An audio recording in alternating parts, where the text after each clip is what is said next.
You're listening to the TWOBUCKS podcast, the podcast for outdoor entrepreneurs. Little by little, I was getting the sense of my time isn't my time. Just kept feeling this pull to the outdoors and wanting to do something in the outdoor space.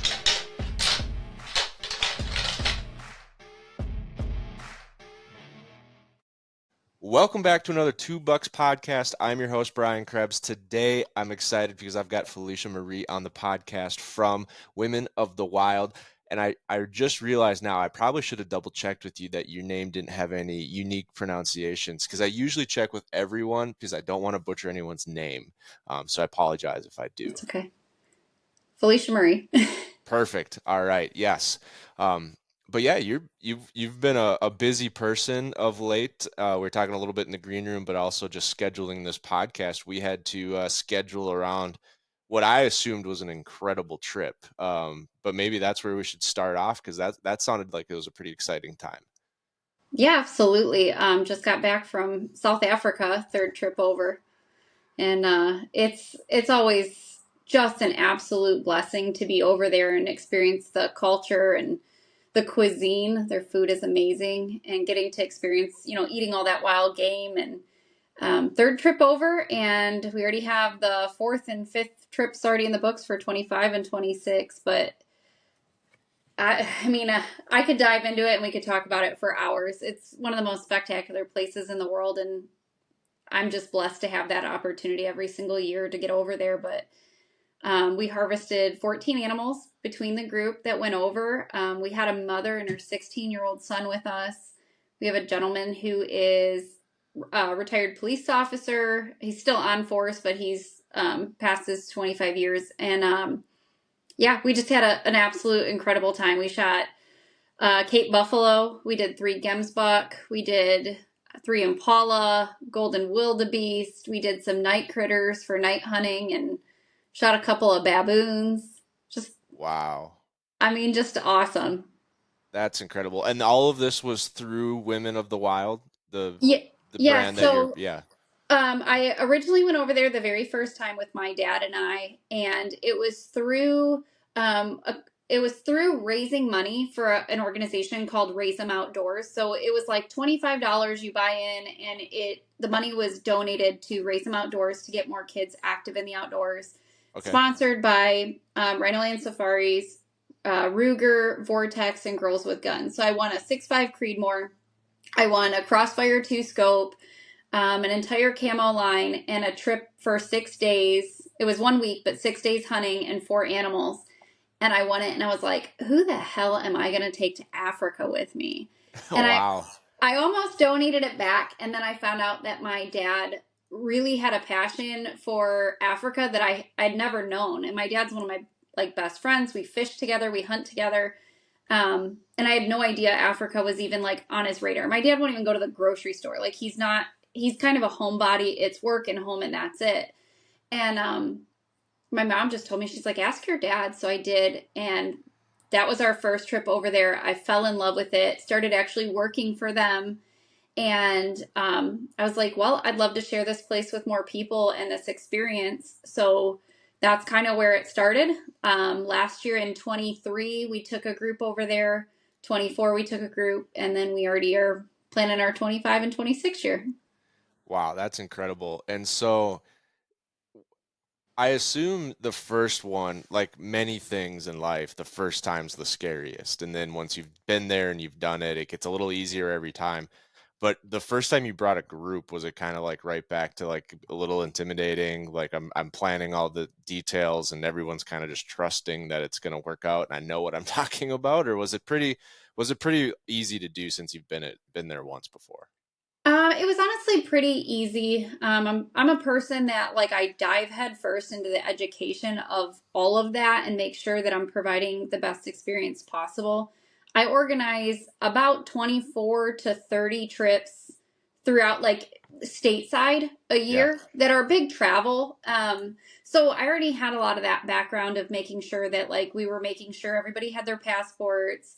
There's not any vaccines needed. So that, was something that we had to bring up. But when I do a trip through Women of the Wild, so I'm the founder of Women of the Wild, and when I do these trips, I want to make sure they're seamless for these girls because it can be intimidating for them. Mhm. And my whole objective is to make sure that this is completely seamless for these girls coming, or guys, because it is a co-ed trip. But I don't want any hidden fees. I don't want any surprises. So I'm very structured. I lay all of it out, and our prices include everything. Like, we include your travel to and from the airports. Like, the only thing you're responsible for is your airfare.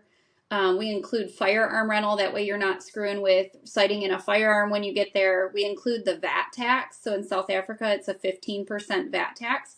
We Yeah. include all that. So it is no hidden fees. It's very cut and dry.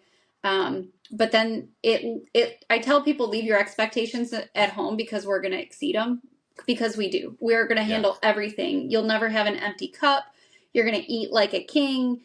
Like, just sit back. All you got to do is pay for it, and I will take care of everything else.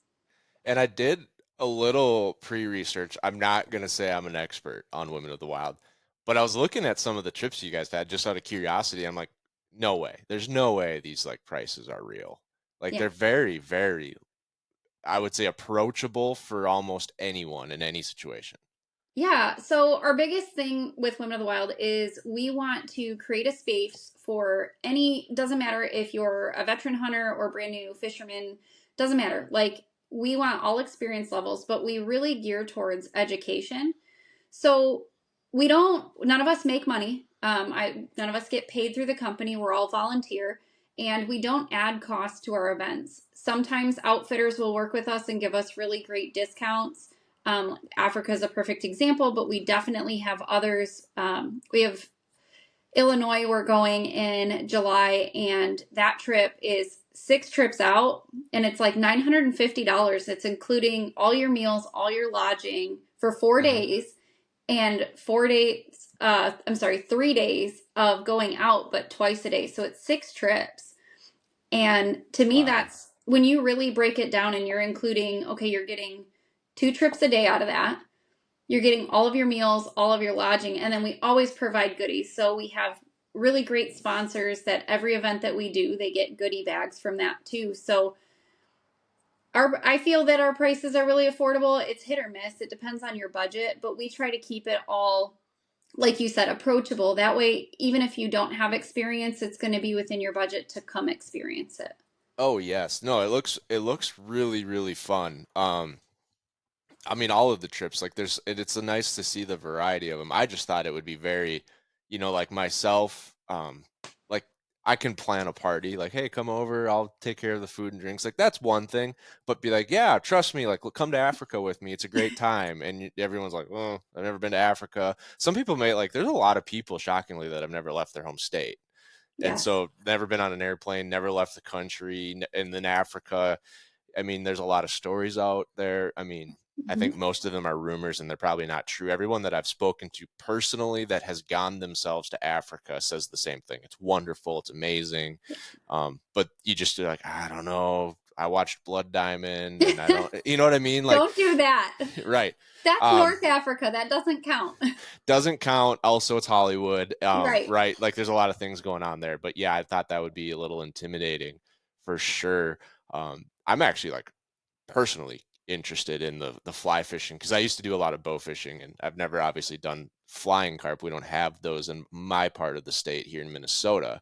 And I think you guys are based out of Texas. Is that true, or Michigan? Michigan. Okay. Yeah. I just saw the we Michigan do TX. a lot in Texas. Like one There's of so our much opportunity. Yeah, so we did I actually hosted a group of girls last spring down in Southwest Texas, literally the border of Mexico, for Aoudad, and had the pleasure of assisting guiding in that because I'm also a guide here in Michigan and as well as a few other states. And we won't dive into everything that I have my hands in because there's a lot, but mostly I guide turkey here. I guide turkey in Texas. I do a lot of waterfowl across the United States in various places or assist with guiding. And then I do big game. And Texas is where I venture for big game because there's the exotic market, which is amazing. But it also has so many non-native species that are free range. And that's where, like, for me, I feel that's where I really shine is waterfowl, turkey, and mountain hunts. When it's backpack, no amenities, let's get in there and grind it out. That's my type of hunting. Oh, yes. You'd fit in well on our other show because we have the Western Rookie podcast that's all basically west of the Missouri. Yeah, it's technically the Missouri. West of the Missouri, anything's fair game. And so get into a lot of really cool topics with that one. But Well, I you am, want to talk Barbary cheap, you let me know. Awesome. Yeah, no, the trips definitely are cool. I wanted to back up a little bit though, and maybe just ask you, it sounds like you got a lot of stuff going on, all in the outdoors, guiding, helping with the trips, Women of the Wild, podcasting. What was the origin story? Did you grow up in a family that was kind of in that outdoor entrepreneur space, or did you just like, nope, I'm not going to college, I'm not sitting behind a desk, like this is what I'm gonna do, make or break, I'm going down this road? So, believe it or not, I do work full time in healthcare. And it kind of shocks people because people think that I do this for a living, and I don't. My paycheck comes from healthcare. And I've been in that for almost 15 years. But so I grew up on Lake Erie. I grew up in the Great Lakes and fishing, like, since I could hold a fishing pole, right? But hunting was always super taboo, especially for women. And I wasn't allowed at deer camp, wasn't allowed at fish camp. And it wasn't until my late teens when I actually finally got the opportunity to hunt. And it was a lot of YouTube Academy, figuring it out, asking questions, making myself vulnerable. But it took years, like over a decade for me to get comfortable to hunt on my own to the point where like I was confident. Like I was doing it, but I wasn't confident. And once I started diving first into the education, I absorbed so much that I got to the point where I was like, I don't want other women to have to battle this hard to get in the outdoors and fight this hard to have a safe space. And that's where Women of the Wild kind of popped up. And it was just supposed to be a Facebook women's group where I invited other women on like my personal private hunts that I was doing. And from there, like it was like we opened Pandora's box. Within 3 months, we had 3,500 girls in the private group. And I realized that it was just because we have a Facebook group that's for women only, and that exploded. And it made me realize, and we started asking questions, whether it was like we do more than just hunting and fishing. We do educational programs every single month online.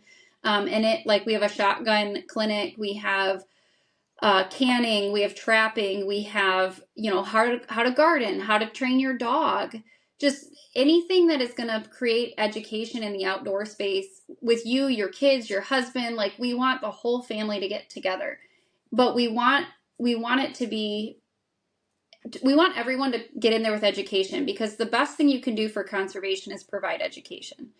And for us to provide an opportunity for women to not have to struggle and get in the outdoors was the main prerogative. And then it just, like I said, Pandora's box opened and it opened floodgates.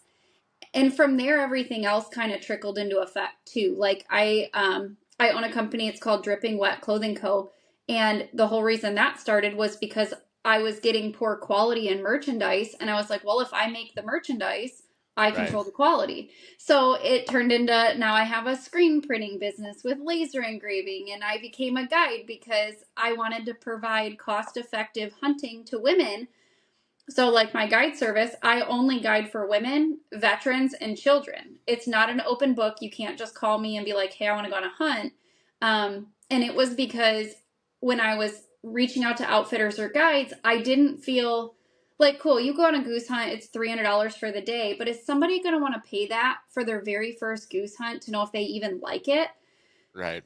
So I did that more for insurance purposes for Women of the Wild, and it's not like an open to the public guide service. It is very close-knit of you have to know somebody to kind of like get in there with me, or you have to be a female that reaches out, or a veteran with a story. And I mean, the podcast spooled from the want of women to hear more female podcasts talking about the outdoors. And I own a broker agency, and that was just because of all the connections I have with outfitters across the entire world, that if I'm, it makes sense that I can spread information through vetted outfitters through that resource. So that's where that came from. And I could go Wow. on for days, but that's it. Everything, it was just kind of a snowball effect. But I do currently still work full-time in healthcare, single mom of 2 kids, and I just do it. So just don't sleep. That's the secret. Yeah. Yeah, pretty much. Pretty much. Like a 4-hour sleep is a deep sleep for me. Lots of caffeine and no sleep. Yeah. That sounds incredible. Like all of those things on top of a full-time job. It seems wild, but it does, I've talked to a lot of folks. I mean, I think this is going to be 101 or 102 on the podcast of, different business owners and brands that we've had on. And it seems like there was a gap, maybe not is anymore, but definitely was for a time being a gap out there in the market of exactly what you're talking about for what Women of the Wild stands for. I imagine no one enjoys trying new things and having to basically be vulnerable and say, hey, I don't know what to do. Can you show me? A guy's not going to like that either. But, I think if I put myself in shoes, and I've been there in the past, where it's like buddy to buddy, like, hey, how are you doing this? Right? Like that's one thing. But if you're a female out there and you don't have a boyfriend that likes to hunt, or you don't have I think a lot of people, like I'm my wife's guide, right? Like I'm trying to, and I always take for granted everything I know. And she's like, well, why are we doing this? I'm like, because, and it's like, oh yeah, it might just be different. Like she hunted with her dad a long time ago, but she took a lot of time off to go through college and med school and residency. If you don't have that person, like it's going to be really hard to find. And your female friends probably aren't hunting, right? I mean, there's just a stereotype, but it's there for a reason. Like there's not as many female hunters, so there's a good chance you probably don't have a female friend that hunts. And now you're like, I don't know who to ask. I'm not going to go walk up to a bunch of random guys at Cabela's and say, hey, how do you hunt elk? Right? Like where do you go? And you can go to YouTube, but I've found, myself and talking to other people, like it's hard to maybe connect even when you watch a YouTube video if the person in the video doesn't seem like, I don't know, maybe what you're looking for. Like even when I'm fixing a truck, if I'm trying to fix my pickup, but it's a person that's like from Europe and speaks a different language and like technically kind of has the same truck, but it's a lot different, like it's a different model or different, it's like, I don't know, I'm gonna try to find one that's closer to me, right? Yeah. And I can see how a lot of people are like, I want to learn from someone that I feel comfortable with, like maybe looks more like me, whatever that is. And so I feel like that's a huge gap. That used to be a huge gap out there, which seems like was true when you have explosion that you've seen with Women of the Wild. Yeah, and we definitely still see that. Like it is a very intimidating thing to ask for help. In any, any sex, any race, it doesn't matter. Like it's a very difficult thing that most people have, is to ask for help, but then also putting yourself in an uncomfortable situation. So like we host a ton of pheasant events, a ton of shotgun clinics, a lot of introduction. Like I do an intro to waterfowl every year. And that is for a girl who has never even touched a shotgun. Maybe you've hunted, but it's been like deer. So to come to an event like that by yourself, some of these girls travel across the state or sometimes across the country to come to these events. And that can be intimidating all in itself. Like, okay, now I got to travel by myself. I don't know any of these people. Now I got to look like an idiot because I don't know anything. And like, it's all of that I think we get in our own heads. But once they get there, you are treated like family. There's no stupid questions. Like you build such incredible friendships, and you're going to gain so much education from an event that most of the time, the biggest thing I hear from women is like, I literally almost didn't get in my truck this morning, and gosh, I'm so glad I did. Yeah. Because we have girls sign up for events who, like the day of, might back out because they were too nervous. And it happens a lot. But we do a lot to make sure, like we send out PDFs right when they sign up for an event of kind of a breakdown. We send out emails. That way, we can reassure you in any way. If you have any questions, we can start answering them. a week before the event, we start a group text so you can all get to know each other. Sometimes it'll be through Messenger, sometimes it'll be text messages. But we try to build the community before we even get there. That way you can get there and be like, okay, I already feel like I know these girls. Right. And then from there, it's just game on, and there's no stupid questions, and we're here to support one another. And I always say you glow brighter together, so keep lighting each other's candles. There's no reason to stifle someone else. There's no stupid questions. Like, if you don't know, ask it, because somebody else is probably thinking it. Yeah, and I've seen that, there's people like I communicate with on a daily basis that just did not grow up hunting. Like my brother-in-law is a great example. Very outdoorsy, loves sports, loves getting outside, just didn't grow up hunting. And he's probably going to listen to this, and he usually texts me when he gets a shout out. But that just wasn't part of his family, and so it's been really cool to, like, the questions he'll ask, I would have never, like, included in my PowerPoint of Hunting 101, but it's like, because I grew up hunting, I just knew all of these things from watching my dad, or I never had to ask that question, right? And so it's really interesting to see, like, how much we actually absorb when you grow up hunting, that it can be so hard to find that information, because it's, everyone that has the information, he kind of takes it for granted and just assumes people know, and no one knows. Like, nothing is relatively intuitive when it comes to hunting, other than like gun safety. Like, don't point the gun at anything you don't want to shoot. That one's pretty intuitive. I think a lot of people Most get of the that. time. Hollywood, yeah, it's hard to follow through, but if you ask people, like, what should you point the gun at, they'd be like, well, nothing, right? And you're like, yeah, exactly.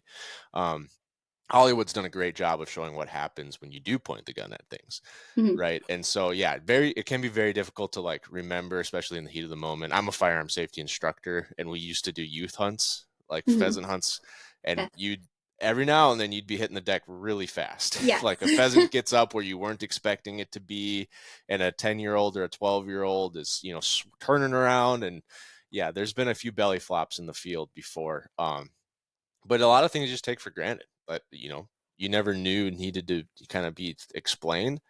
And it's just, I feel like one of those opportunities where if you have that community where people can feel comfortable asking, like truly asking anything, it's going to be such a better, constructive, educational community that you've built, that I feel like is super cool. Yes, Super cool to see that. I call it the peanut butter and jelly method. Most people have no idea what that is. If you're an instructor, maybe you've heard of it before, but basically it is where you take it from a perspective and you teach something from, like, the ground up. Like, we use it in healthcare, but it's something where when you're teaching someone, it's like, okay, you have to get the bread out of the cabinet. You got to untie the bag. You got to pull 2 pieces out. You know what I mean? And it's constructing a peanut butter and jelly sandwich, but step by step, that if I told you not, you have to use a knife, and if I don't tell you to grab a knife, are you going to grab a spoon? So that's why I call it the peanut butter and jelly method of education. But basically what we try to do is we try to anticipate those, like, one-off questions before they even happen, and we get really deep into the who, what, whys, when, where of everything. That way you don't have to feel uncomfortable to ask a question, but the fact that I've already brought it up, now it's going to be easier for you to ask, because you can go, oh, well, you talked about this, can you tell me more? And it's absolutely. Yeah, and I think a part of being, like, obviously a firearm safety instructor, like, the job is to teach, to educate, and then also to kind of be, I don't want to say I'm a firearms expert, because I'm not. I'm proficient with my own, but I don't know every gun on the market, and there's a lot better people that way. But to be kind of the expert of the day, to make sure, like, oh, hey, don't, like, you're about to do this, and I can see what might happen, and kind of put up a little bit of the guardrails, so to keep everyone safe. And the teaching aspect of it, I think, is so important. And we've had a lot of guides and outfitters on the podcast, and they all kind of say, like, yeah, a big part of what I do is just education. Like, it's teaching. Like, yeah, we get, fishing people will say, yeah, I got a guy that's a remarkable fisherman. He just wants, he doesn't want to own a boat. Like, he's a Right. busy guy. He's always on the move. He travels for work. Like, he doesn't want to own a boat, so he just comes fishing with me. It's cheaper for him that way. Right. Or hunting guides that'll say, like, this dude's a phenomenal hunter. He's just here because he wants to hunt like this species in this place, and this is the only way to do that. Yeah. He Or he could doesn't he have the doesn't time for scouting. He's got a job. Yeah, right. 100%.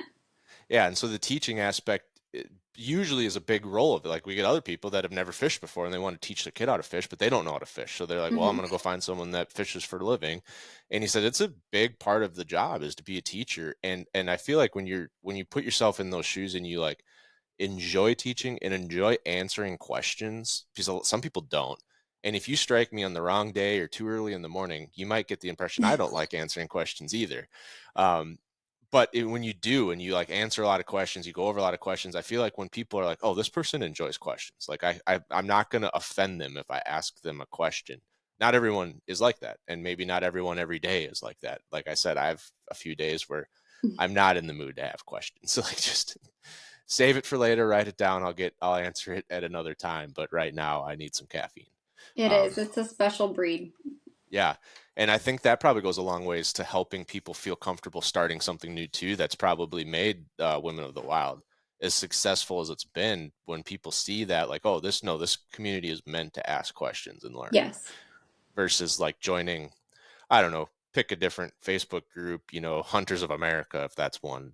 No one wants to ask a question in that group, if that was a real group, because you're going to get 17 different answers. You're probably going to get cut down by a lot more people than you thought. And you're like, well, I'm never asking a question again. Like, that Right. went terrible.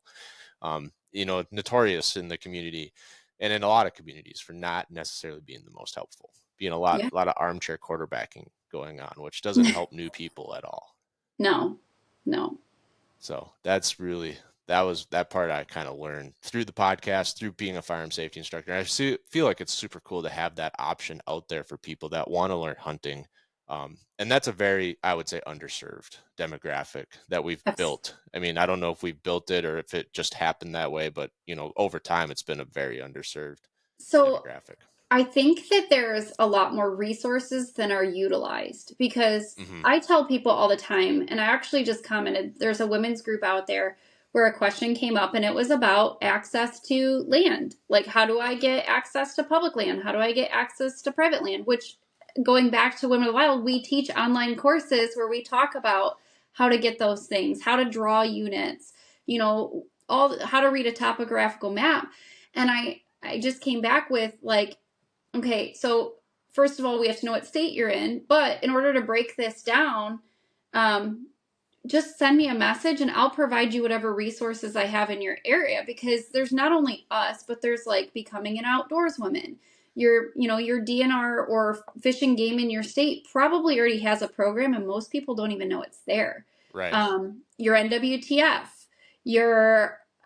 there's just so many programs, and just about every state has one. And I have like a roadmap for people, because that's one of the biggest questions I get asked is like, great, you have Women of the Wild, but you don't have an event in my area yet. And I said, okay, send me a message and let me know what area you're in, because then I can start looking at that demographic, but also I can provide you resources for right now for you to start getting involved and knowing where to find it. So I don't necessarily think it's like underserved. I think that it's underutilized, because it's there. There's a ton of programs out there and organizations out there. They're just not getting utilized to their full potential. Like, I'm also a mentor for the First Hunt Foundation. Yeah. And I've gone down to Texas for crane hunts. They're coming here for a goose hunt, but it's for first time hunters. And it doesn't matter if you're a man, a woman, a child. Like, that's what this is for, is to help. And whenever I talk to somebody about it, they're like, I had no idea that existed. And I'm like, it's crazy to me, because this is a massive national organization. But it's there, and it's in every single, I think we only have like maybe 2 states that don't have a liaison yet. And then you have liaisons like me, where I'll travel to whatever state they need me in. So there's definitely resources. They're not known like well enough that they're utilized properly. And it's understandable. I mean, like, if I asked you to like name as many firearm companies as you can, we'd be here for the remainder of the hour. And if you went to some random person that's never hunted or fished a day in their life and said, how many firearms companies do you know? They're going to be like, is AR-15 one? I heard that on the news, right? And it's like, well, you don't know what you don't know. Like, I don't know all of the golf groups out there for, middle-aged guys with beards to help, learn golf, because I'm not a golfer. You know Right. what I mean? So it's very understandable how it can go under the radar, Mhm. and just finding better ways to promote that obviously is going to help. And that led me to a question I thought of a while ago, and I wanted to circle back to it. But with the podcast, do you find like a lot of close knit ties between the people that come with on the hunts, and then like I found your podcast, or I've been listening to the podcast, and that's where I heard you talk about this upcoming hunt, and I feel like that could be one way where people have another sense of, familiarity and comfort, because they've been like, you might not know them at all, but they've been listening to you for hours and hours on end. So they feel like they really know you, which is probably the biggest part, because you probably are well suited to meet people and make friends, since you do this all the time.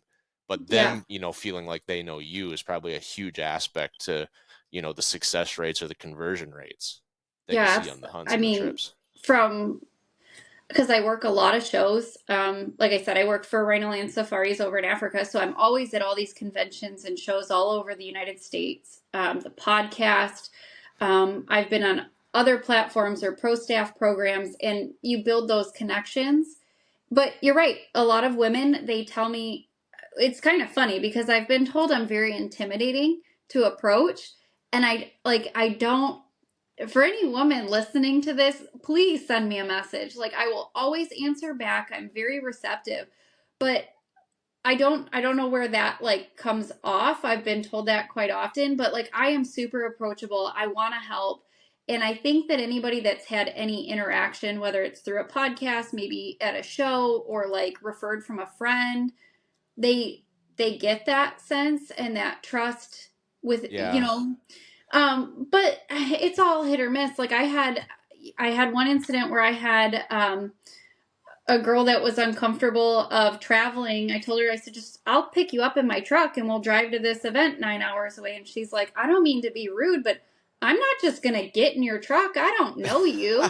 And I was like, well, then I guess I'll meet you there, but I'm willing to take you. And it's not like I'm a Right. fake person that's going to hijack you, but I don't ever want to make you feel uncomfortable. And she didn't. She met me there, and it was like a 9.5 hour trip. And I was like, I mean, I'll drive it by myself. I don't care. I've drove 29 hours across the country Right. by myself. Like, it is what it is. But I don't want you to have nerves, and I'll be able to talk with you, and we can answer questions. We can jam on the radio and grab snacks, and we'll have a great time. But I don't know. You're 100% right. You build trust in weird ways that people connect with you that you don't even realize. And like, I'll be at a show and somebody will come up to me and they'll talk to me like they've known me for 10 years, and I have no idea who they are, but I'm still going to talk to them and get to know them. And I want to know their story. I want to know their journey. And I think that it's just something where I think people have to find that relatability. Like you were saying earlier with the YouTube, like you have to find that relatability and find like that trust within, and everybody's going to be different. Yeah, I think everyone has obviously their own unique tolerance for awkward, or what they think is awkward. And everyone's different. Like, I'm a very extroverted person. I can meet anyone on the fly. I've done the whole like hop in a truck, let's go on a 9-hour road trip with people I just met. Like, we know someone through someone that we're going, somewhere to meet. And I'm okay with it. But yeah, I'm generally, I mean, things are awkward every now and then, but generally things go well, right? Yes. But I feel like I can put myself in someone's shoes and maybe just use an example that relates to my life. Like, if I was going to meet Steve Ranella, I'm sure he's a nice person, and he, a lot of people meet him, but I see him and I see what he does and I see how much he does it, that I maybe, assign, in my own mind, a level of status or regard, because I see all the things he's done and all the touch points he has. And I'm like, oh my gosh, like this person's intimidating. Like, look at everything they've done, even though he's the nicest person in the world. And maybe that's something that like other people see you like, oh my gosh, she's over here. She's doing this. She's doing that. She's gone to Africa. She's done all these trips. Like she's really intimidating, man. She's done like a lot. She's like an expert. I don't want to embarrass myself. You know what I mean? Like, I feel like it could be maybe just more of that because they see there's so many places they see you. I mean, I'll get people at work. They're like, you have a podcast? I'm like, yeah, I have 2 of them actually. They're like, 2 podcasts? And I'm like, yeah. And they're like, that's great. They're like on Spotify. And I'm like, yeah. And they're like, how did you get that? I'm like, anyone can do a podcast, right? Like you can do it on your phone without like Spotify doesn't filter who gets up on the podcast. Like they just don't understand. Like, they assigned some artificial status with regard to me because I have a podcast, even though it's like over the counter. Like you don't need a license to have a podcast. You don't have to take a test or like get accepted or get picked. It's not like getting a movie deal or a book contract. Like anyone can do it. Right. And they just didn't know that. And they just assumed like it takes a special person. And I'm not a special person at all. So, but I will say Steve Rinella is wonderful in person, and don't feel that way because he will answer any questions you have. If I ever see him out that, like I have a high enough tolerance for like awkwardness versus reward that like meeting Rinella would be like definitely on the like I would approach for sure. I've met a lot of people going to just different trade shows. Ryan Callahan was at the BHA National Rendezvous here in Minnesota. I didn't get a chance to meet him. It was on my list of people to meet. I made the choice to talk to Marcus, one of Randy Newberg's cameramen, and his wife first, and then that conversation just went down a rabbit hole of good conversation and talking about Alaska that I never got around to actually meeting Cal, which was a bummer. I kind of regret not being able to meet him because another person that I thought was really cool and have listened to a lot. And so, yeah, most people are super nice, especially like the careers that some people have had. I feel like you don't get that far along with that many different people that you interact with without being a nice person. Like you can't be like a secret bad person and have that many touch points and that many hours of speaking on camera for it to like get away with it. Like people would figure it out by then, like everyone knows, like Steve has some pretty aggressive viewpoints on some things, but he's like, yeah, that's who I am. But he's that's not a lie. He's coming with education. Like I think it was in January or February. And him and I got talking, and then Giannis actually kind of stole that conversation, and I was talking with him and then Ronnie Bowman, and it was just awesome because they are so approachable. Yeah. Like it was insane to me how they were like, tell me about your life, and like they're like, no, it doesn't matter what's going on or what we have to do next. Like I want to hear this. So it's pretty nice. And I was very intimidated because I've always heard like don't meet your heroes. And that was kind of like where I was intimidated with it. I feel like meeting your heroes kind of depends on the hero. And like, were they born a hero or did they become a hero? Right. Like all of the people we've talked about for the most part were born a person and then chose a path in life that has a lot of visibility, but they like have those roots to being, like a kid from Michigan or a kid from northern Minnesota that grew up and all of a sudden is now like the face of Meat Eater, like Steve's case or Randy Newberg. And it's like they remember, and they still have contacts in civil life versus like someone that's born into a Hollywood family. Like that's probably the hero you might have a little bit different impression of after you meet. Well, and I think for me, just being that local Michigander, you have a common ground there too. So it's a whole lot. I don't know. I think that it's a lot easier. Like if I were to meet somebody from like out west or something, it might be a little bit harder to have a conversation. But I feel outdoorsmen as a whole, we have such a common ground that there's a conversation to be had.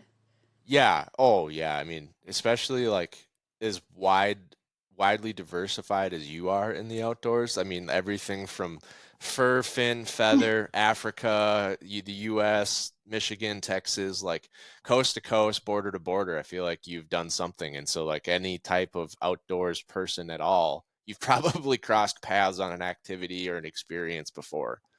If not, I want to. And if not, you're like, hey, that's the only thing I haven't done. And you're like, oh, great. Now we have a place to connect.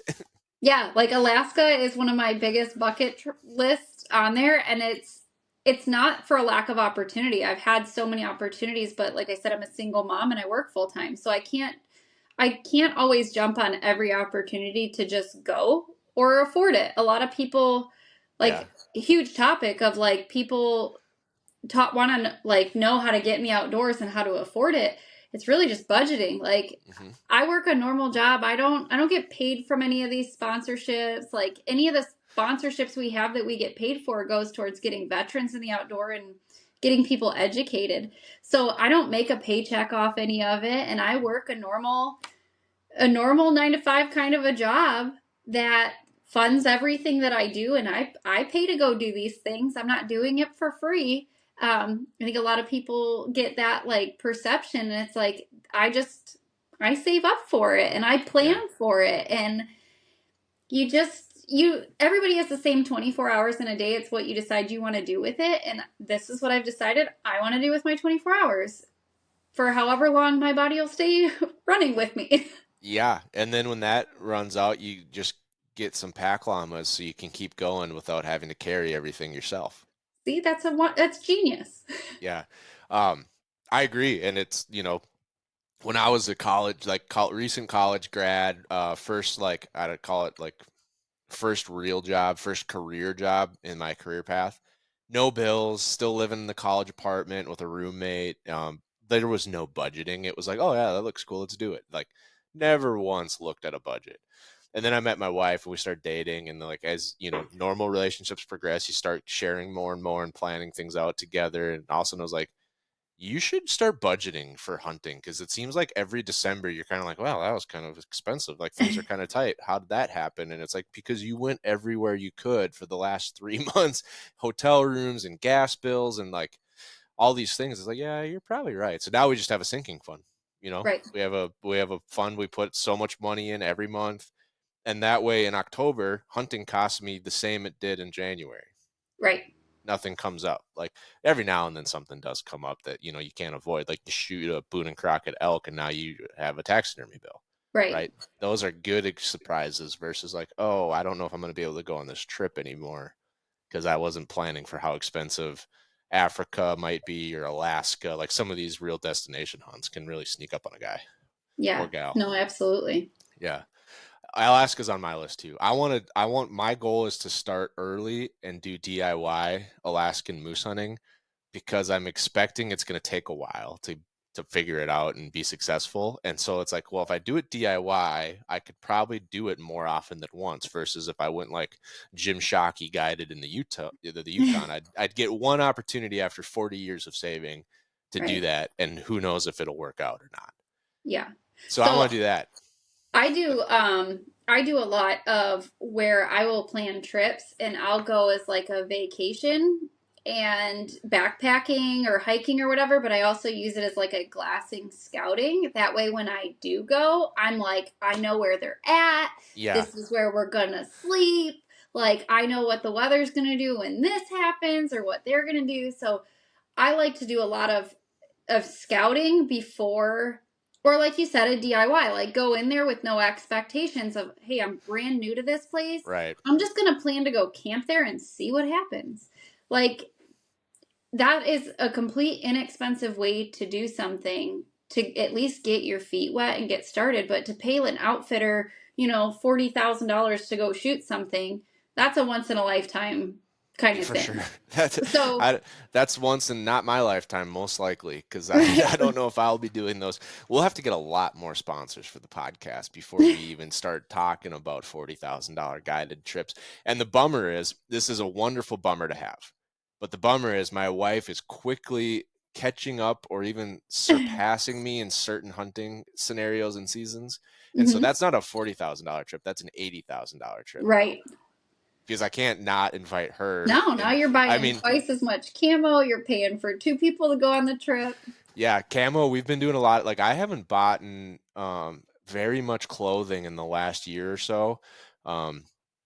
Yeah, it's been really focusing. It's like, hey, there's a lot of gaps in her systems, like rain gear for a fishing trip we got in a couple of weeks. So we're like, okay, well, let's get you rain gear. I just bought her a pair of binos because she needed those. She won a bow. She's super lucky. She won a bow on a free general raffle during the like celebration banquet for our 3D archery league. That's amazing. She already had a brand new Hoyt, so she traded the bow in on a Creedmoor for her antelope gun because we're doing an antelope hunt this fall, and so then we just bought her the scope. But yeah, it's been like, oh That's hey, amazing. I want to bring you on a lot of hunts, and she's excited to go now that she's done with residency. But it's been like a lot of like, oh yeah, you don't have 3 pairs of pants and 2 jackets and a windbreaker Right. and a rain suit and a puffy, and and so we've been slowly filling in the gaps. And luckily, antelope is I haven't trademarked anything or like officially said this out loud, but I feel like there's a very justifiable ladder when it comes to hunting, right? Mhm. And it's a good, like, you can start anywhere you want, really. At the end of the Mhm. day, you can jump really high and grab the top rung, and that's how you start hunting on the $80,000 bighorn sheep guided British Columbia hunt. If you want to, I don't recommend that. I Mm-mm. recommend starting lower on the ladder. And I was going to ask you about this, but I think antelope, just wrapping up that thought, is a very approachable first hunt. Yeah. You're not up in the mountains. Generally, the weather's pretty consistent. Lots of game. Like you start to practice some skills, like spot stock skills, but with a rifle, like it's Mhm. usually a high chance of success. And so I recommend a lot of people when they're planning their first Western hunt, like do a rifle antelope hunt or a rifle deer hunt. Absolutely. Or if you've got a group of people that are doing like archery elk or something, like sure, hop in if they invite you. It's a great learning experience. But if you're doing it yourself, I always recommend starting lower on the ladder. And I was going to ask you about like all the trips that you've planned through Women of the Wild. Do you see a lot more like engagement or just like higher trip counts on those lower I don't know if ladder's the way to say it, but those more approachable hunts, or like a fishing trip versus like an African safari hunt, or a a bird hunt versus a deer hunt type of, like, do you see like those as like people are just more willing to take a chance on that experience because it seems more approachable? Yeah. So the cheaper a hunt, we fill it. Like most of our hunts, we even have hunts that are $1,500 and it's for a couple of days and a couple of trips out, but most of our hunts sell out within 24 to 48 hours. But the cheaper the hunt is, like we've actually had a trip we could take 20 women. It sold out in 18 minutes. Like that's how Wow. fast, but it was grant money, so it was really inexpensive. It was like $50 and I think it was $55 and it was including the pheasant hunt, your lunch, your ammunition, and a firearm safety course. So you were getting all of that for $55 and it sold out in like, I think it was 18 minutes. Don't quote me on that, but it was like I wasn't even done like finishing like the post. Like I'd posted it on the website. I hadn't even hit send on the post on social media and it had already sold out. And we actually did it again with a sturgeon event that's in September, I think. Yeah. I didn't even post it on social media yet. I wasn't even done publishing it on the website and it sold out. So maybe for like an example, if there was a 500, well, that might be too much. If there was a $300 dove hunt experience versus like a $300 big game rifle hunt, do you feel like you'd get more people interested on the dove hunt just because it seems like it's, there's just there's a lot of people have an image in their mind of like what hunting is, and they're like, I don't know if I can kill a deer. Like I've had people say that, like in my family, they're like, I'd love to come with you, I just don't know if I could actually pull the trigger. I'm like, you don't have to. You can just come with and watch if you want, or we can come sit in a tree and not even bring a bow. You can just see like, this is what it looks like. And yeah, I would have shot that monster. Sure, of course it came out when I didn't bring my bow, but versus like a dove hunt, maybe people are like, well, I'm kind of used to, maybe we had chickens on the farm. Or I was just curious if, like, regardless of the price, do you feel like people generally are more approachable to those types of hunts, those maybe like gateway I experiences? think the more that you have the ability to harvest is what gets people. Okay, You know what I mean? interesting. So like a dove like hunt where it's like, we're going to see hundreds of doves, like you're going to need 4 boxes of shells. They're like, yeah, I want to do that, versus like, we might see a deer. right. The action, like bow fishing is one that sells out because it's constant. It's action. That's why I love it. Yeah. Yeah. But like to go out sturgeon fishing, you're probably going to catch one, maybe two if you're really lucky, 3 monsters between sharing a boat with 3 other women. And I mean, we do it. We've had nights where we only have 3 girls and we bring in 8 sturgeon that night. So it can happen. But to be in a situation, like if price were the question and you told me I have a $300 dove hunt or a $300 whitetail hunt, we're going to sell the whitetail hunt out before the dove hunt, because people can't equate in their head, I'm going to spend $300 on doves. Like I could do that anywhere, where they're going to be like, oh my gosh, a $300 whitetail hunt. Yeah, that's a lot of meat that I'm going to have to, Interesting. Yeah. That's how I would think about it. But that's because I do kind of understand, I don't know, maybe oh, that's a deal of the century, right? Like, $300 elk hunt versus a $300 whitetail. It's like, oh, I'm doing the elk hunt for sure. The elk hunt for sure. Yeah. I was just curious if that approachability factor plays into it. But it's very interesting to see what you said about more of just like the engagement, the action, like the reps that you might get on a hunt. Seems like that might be a big part of it too. Yeah, like we're on the Great Lakes a lot of our duck hunting, because why wouldn't you? Yeah. So our diver duck hunts sell out faster than our field duck hunts, because it's 40-mile-an-hour birds whizzing past you on the water. It's a lot of action, and even girls who have never even been duck hunting sign up for a diver duck hunt, and I'm like, okay, like I'll take you, we'll still teach you, but why don't you try a field hunt first, get your feet wet, kind of see how these mallards are going to work, because they're just going to do it dirty, right? They're going to come right into you. Right. Not a bird that's whizzing 40 miles an hour past you while you're rocking in the waves, but it's the action. People want the fun. They want the excitement, and we try to keep it thrilling. All of our events, we try to keep it really exciting throughout, or add things to it, or switch it up with like a blasting cast, and not just keep it like, if we did a dove hunt, I'd be like, okay, we're going to do a dove hunt and I don't know, a pheasant hunt or something like that. Like I wouldn't just do a dove hunt. I would make it 2 things, or maybe like a sporting clay weekend and a dove hunt together. Yeah. Just to keep the action up and the engagement high. Yeah. Yeah. Interesting. Well, I've got a free idea for you for a future event. I don't want to blast it on the air to wreck the chance. Email it over. Well, we can talk about it as soon as we hit the pause button. But I do have to run. I've got an engagement here. It's 4:00. Yeah. So I really appreciate you coming on the podcast and sharing all the cool stuff you've got going on. Before we end, though, I wanted to give you just a chance to kind of call out or shout out some of the places people can get engaged. I assume the podcast, can they find it anywhere? Basically, podcasts are available. If they're listening to this podcast, you probably know how to find a podcast. So Women of the Wild Outdoors is the podcast, if I got that right. Yeah, Women of the Wild Outdoors podcast, and even your home Alexa, you name it, it's there. Podcasts, so your Spotify, your Podbeam, all of that. Awesome. And then womenofthewild.net, we can put the links to that. Your Instagram page, I thought was very, you picked a really good handle, Misguided Outdoors. Is that like a play on words or just? No, that's my guide service. Misguided.